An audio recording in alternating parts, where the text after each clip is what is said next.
တာရဲ့ဘလို့ကမှဒီကားမှာဆိုတော့သူတို့ကလည်းဒီကားလေးနဲ့ဇက်အိမ်နဲ့လိုက်မယ်ထင်တယ်ပေါ့နော်အန်ဒီပဲရွေးချယ်လိုက်တာပါခင်တော့ဆိုတာအန်ဒီပဲရွေးချယ်လိုက်တာပါတော့တားနေတယ်အခုကအပြင်မှာဟိုတားရဲ့ကောင်မလေးပဲလေဆိုတော့ဒီထဲမှာလည်းပတ်သက်တယ်ဆိုပြီးတော့ပတ်သက်နေတာရောပတ်သက်နေတော့သူ့ပဲတကယ်ပတ်သက်မှုနဲ့ feeling နဲ့ပို့ပြီးတော့ပြင်းသွားအောင်ပေါ့သမီးရဲ့ခလို့သူနဲ့တွေးလိုက်တာပါဒါပါပဲခင်တော့လည်းအခုလှုပ်ရှားနေပါတယ်ကားတွေလည်းရိုက်နေတယ်လှုပ်ရှားနေတယ်နောက်တချို့သူကလောမှာလည်းသူရှိကားတွေပါရိုက်ပါတယ်သူလည်းအခုအောင်မြင်မှုတန်းတာတော့ရောက်လာပါပြီခင်လန်းမစိုးပါဘူးသမီးရလည်းတော်တော်လေးအမူရပါတယ်ဟိုတိတ်တောင်မှပြင်စရာမလိုပဲနဲ့တော့မှတိတယ်မလားသမီးတို့လည်းမြင်တယ်မလား TikTok တွေအန်ဒီနဲ့တခါကျရင်ဟို TikTok သူ TikTok ကစားနေတော့အန်ဒီမဝင်ပါလိုက်တဲ့ join လိုက်တဲ့သဘောတွေရှိတယ်လေဆိုတော့သူကတကယ်ကိုအန်ဒီထင်ပါတယ်အောင်မြင်မဲ့အနုပညာသမားအနုပညာရှင်တယောက်ဖြစ်လာမှာပါတာဟိုအန်ဒီစိတ်တိုင်းကြတယ်ပေါ့နော်စိတ်တိုင်းကြတချို့အများအဖြစ်ကတော့ဘယ်လိုခေါ်မလဲချွေးမလောင်းတွေကိုရောက်ခမလောင်းတွေကမကြည့်ကြဘူးပေါ့ဒါပေမဲ့အန်ဒီကသူနဲ့တော်တော်လေးအဆင်ပြေတယ်နော်အန်ဒီဘယ်လိုခေါ်မလဲအန်ဒီပဲပေးတာခင်လွန်းဆိုတဲ့နာမည်ခင်လွန်းဆိုတဲ့နာမည်ကိုအန်ဒီပဲကိုယ်တိုင်ပေးတာဒီလူပညာရှောင်းနှမ်းဖို့ကိုလည်းအန်ဒီပဲတိုက်တွန်းလာပြီးတော့တိုက်တွန်းပြီးတော့လမ်းကြောင်းပေါ်ရောက်အောင်လည်းအန်ဒီပဲ PR2 ကိုပေးတာပေါ့နော်ဒါပဲဆိုတော့သူဒီအရေးချင်းသူ့ရဲ့အရေးချင်းမှာအဒီအကဲခတ်မိတယ်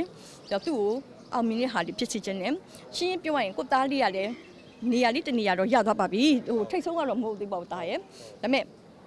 သူနဲ့လက်တွဲဖက်ကလည်းအဲ့လိုအနုပညာနဲ့ပတ်သက်တဲ့သူဆိုရင်ပိုကောင်းတယ်ပေါ့နော်အပြင်လူဆိုသမီးရဲ့တခါကျရင်ဆိုးွားတဲ့အပြင်လူတွေအန်ဒီတို့နော်လူတွေဟာတဝင်းတိုတာနဲ့ jealous ဖြစ်တာနဲ့အခုကျတော့မင်းသားမင်းသမီးဆိုတာဖတ်တာလို့နန်းတာတော့ရိုးနေပြီလေဒါဆိုသူတို့ခုနှစ်နိုင်တယ်လေခုနှစ်နိုင်တဲ့အမျိုးသမီးဆိုတော့လေပြီးတော့စီဖြိုးရတဲ့အရာဖြည့်ဆည်းပေးနိုင်တဲ့အမျိုးသမီးစီဖြိုးရဲ့နေမကောင်းရင်ပြုစုတယ်အဲ့လိုလူမျိုးအဒီရွေးချယ်လိုက်တာအဒီတွေ့တော့အဒီကမမဟုတ်လို့ထင်တာပဲလေနော်စီစဉ်ထားပါတယ်အဒီပြောမှာအဒီရဲ့ idea ကတော့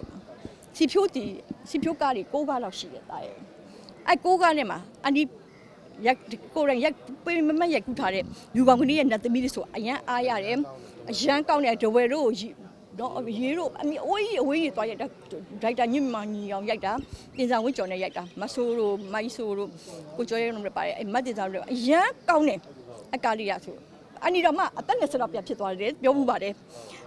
အခုတလုံးကြိုက်ဆိုလဲစီဖြူကအရန်မိုက်တယ်အဲ့အတုပ်ဆောင်မှာပြင်းနေပေါ့နော်ကိုပေးတဲ့တော့ကိုသားမို့ကိုပြောတာမဟုတ်ပါဘူးတကယ်ပဲစူးစမ်းထားပါတယ်ဆိုတော့ဒီလိုကားမျိုးတွေပီဇာကားလည်းတော်တော်လေးကိုသူစူးစမ်းထားတယ်ပိုလီယိုကားမျိုးတွေပီဇာကားတခြားပါဝါကင်းဟာထုတ်တာအဲ့လိုကားမျိုးလေးတွေတက်လာလို့ရှိရင်သားဟာတကယ်ကိုနေရာကြီးတစ်ခုရောက်သွားမယ်လို့အန်ဒီပို့ထင်တယ်လေအဲ့ဒီချိန်မှာခင်လွန်းကလည်းတက်လာပြီဆိုတော့အဲ့ဒီနောက်နှစ်ခါမှာတော့အန်ဒီ engage လုပ်ပြလိုက်ပါမယ်စိတ်ကူးတယ်နောက်နှစ်ထဲမှာ engage လုပ်မယ်အဲ့နောက်နှစ်ရဲ့နောက်နှစ်ပေါ့အဲ့မှာတော့မင်္ဂလာဆောင်ပေးမင်္ဂလာပွဲလေးကျင်းပဖို့လုပ်ထားပါလေ